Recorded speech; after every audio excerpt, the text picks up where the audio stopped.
Welcome to just ఆ minute Jesus. అపోస్తల కార్యములు 2:24. మరణము ఆయనను బంధించుట అసాధ్యము, కనుక దేవుడు మరణ వేదనను తొలగించి ఆయనను లేపెను. హల్లెలూయా.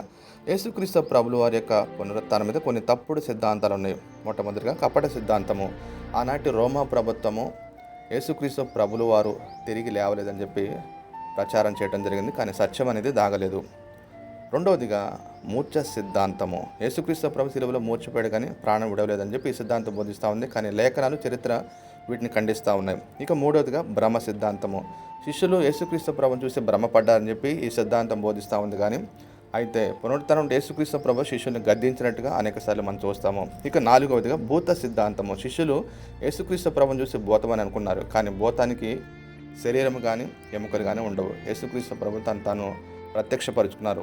ఇక చివరిగా పురాణ సిద్ధాంతము. ఈ సిద్ధాంతం అసత్యమని లేఖన ప్రామాణికత తెలియజేస్తూ ఉంది, ఎందుకంటే యేసుక్రీస్తు ప్రభువు ఆయన మహామహిమతో తిరిగి లేవటం జరిగింది. ఆమేన్.